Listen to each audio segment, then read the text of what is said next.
സംവിധായകൻ ബേസിലിന് പുതിയ പട്ടം കൊടുത്ത് നീയാണോ? അല്ല ഞാനാണോ?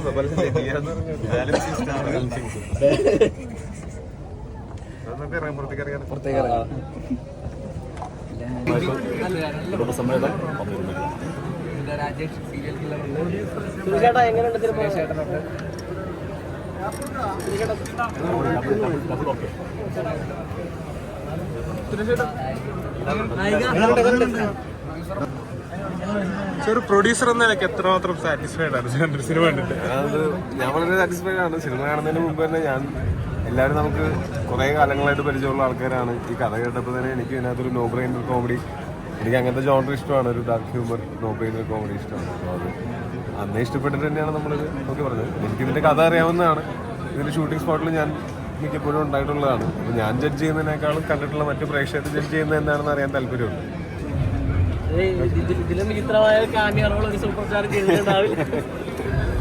രസം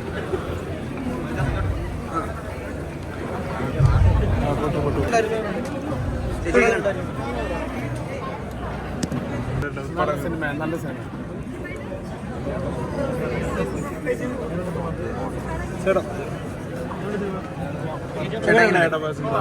നല്ല അടിപൊളി പടം, നല്ല ആളുകൾക്ക് എന്റർടൈൻമെന്റ്, നല്ല ചിരിക്കാം, നല്ല രസമുള്ള പടം കേട്ടോ. എല്ലാവർക്കും വന്ന് ധൈര്യപൂർവ്വം കാണും.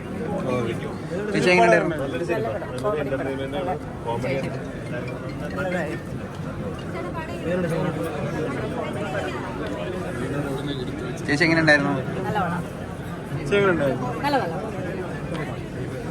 അടിപൊളിയായിരുന്നു.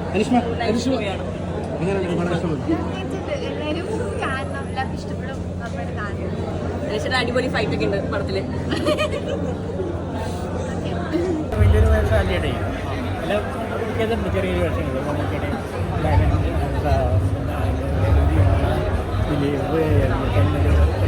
പക്ഷേ വലിയൊരു വേഷം, ഇത്രയും വലിയ വേഷം ഗുരുവായൂരമ്പഴേ ഉണ്ടായിരുന്നു.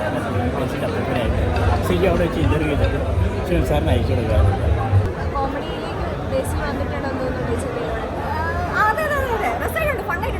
ഒരു ക്യാരക്ടർ മാത്രമല്ല, എല്ലാവരും കൂടെ ഒരു ചേരുമ്പോഴാണ് ഫണ്ട് വരുന്നത്. നന്നായി വർക്കൗട്ട് ആയിട്ടുണ്ട്. എനിക്ക് കുറച്ചുകൂടെ ഉണ്ടാവുമെന്ന് വിചാരിച്ചു, പക്ഷേ കുറച്ചുകൂടെ ഫൈറ്റ് ഉണ്ടായിരുന്നെങ്കിൽ എന്ന് ഞാൻ പ്രതീക്ഷിച്ചു.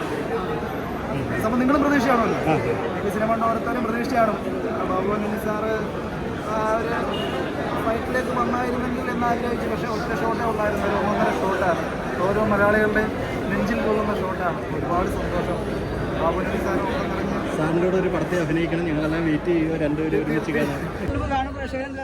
ഞങ്ങളെല്ലാവരും ഫ്രണ്ട്സ് ഒക്കെ ആണ് ഇരുന്ന് കണ്ടത്. എല്ലാവർക്കും ഒരു ഇടി കൊള്ളുമ്പോൾ ഞങ്ങൾക്ക് ഇടി കൊള്ളണത് പോലെയായിരുന്നു. നല്ല ക്യാമറ വർക്കും, നല്ല എഡിറ്റും, ഡയറക്ഷൻ പിന്നെ ഒന്നും പറയണ്ടല്ലോ. സോ എവറിഥിങ് ഒരു പവർ പാക്ഡ് സിനിമയാണ്. ഡെഫിനറ്റ്ലി ഉറപ്പായിട്ടും. ഇല്ലേ, തോന്നുന്നില്ലേ നിങ്ങൾക്ക്?